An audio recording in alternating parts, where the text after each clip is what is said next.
ଆଜ୍ଞା ହଁ ଆମ ସ୍ତ୍ରୀ ଲୋକମାନେ ଗୋଟିଏ ପ୍ରୋବ୍ଲେମ୍ ରୋଷେଇ ଘର ପଶିଲେ କ'ଣ ରୋଷେଇ ହେବ ସେଇ କଥା ଭାବି ଭାବି ଆଜି ଭାବିଲି ସାଧା ଡାଲି ବନେଇବି। ବାପା ବୋଉ ବଘରା ଡାଲି ଖାଇବେ, ଆମେ ଯେହେତୁ ବେଳିକିଆ ଖାଉଛୁ ତ ସେଥିପାଇଁ କୌଣସି ବଘରା ଜିନିଷ ଖାଇବୁନୁ। ସେଥିପାଇଁ ଆଜି ଭାବିଲି ମିଠା ଡାଲି ବନେଇଦେବି। ମୋ ସ୍ୱାମୀଙ୍କର କିଛି ପ୍ରୋବ୍ଲେମ୍ ନଥାଏ ଖାଇବା ଡିମାଣ୍ଡରେ, କିନ୍ତୁ ଖାଇବା ନେଇକି ଥୋଇଦେଲେ ଯଦି ଭଲ ନ ଲାଗିଲା ନାକଟାକୁ ଉପରକୁ ଟେକିଦେବେ। ସେଥିପାଇଁ ଆଜି ମିଠା ଡାଲି ବନେଇଲି। ଡାଲିରେ ଅଦା ଛେଚି ପକାଇଦେଲି, ଲୁଣ ହଳଦୀ ଟମାଟୋ ପାଣି ଦେଇକି ଦୁଇଟା ସିଟି ପାଇଁ ଛାଡ଼ିଦେଲି, କିନ୍ତୁ ଦୁଇଟା ସିଟିରେ ହେଲାନି ଆଜ୍ଞା, ସେଥିପାଇଁ 4ଟା ସିଟି ଦେବା ପାଇଁ ପଡ଼ିଲା।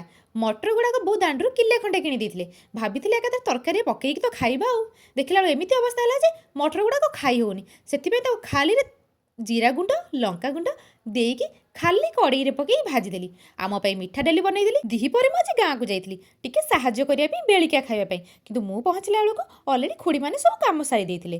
ରାତିରେ ଆମେ ଟୁଆଁ ଟୁଇଁ ବାହାରିଗଲୁ ବେଳିକିଆ ଖାଇବା ପାଇଁ। ଆମ ଗାଁକୁ ଥରେ ଯିଏ ଆସିଛି ଜୀବନ ସାରା ବାଟ ଭୁଲିଛି। ଓହୋ, ଏ खत्म। ଗୀତଟା ଯଦି ଭଲ ନ ଲାଗିଲେ ବି ମୁଁ କିଛି କରିପାରିବିନି, କାରଣ बाय ମୁଁ ଏ बाय ଗୀତ ଶିଖିନି। टाटा। ଆଜ୍ଞା, ଏ ଶୀତ ରାତିରେ ସ୍ୱାମୀଙ୍କୁ କଚି କଚି ନେଇକି ଗାଁରେ ପହଞ୍ଚେଇଦେଲି। ଗାଁରେ ଯାଇକି ଫାଷ୍ଟ ପୁଅ ବନ୍ଧୁଗଣ ଖାଇଦେଲେ, ତାପରେ ଆମେ ଝିଅ ବନ୍ଧୁଗଣ ଖାଇଲୁ। ଖାଇସାରିକି ଶୀତରେ ଥରେ ଥରେ ଆସିକି ଘରେ ମୁଁ ପହଞ୍ଚିଗଲି। ରହିଲି, ଜୟ ଜୟ।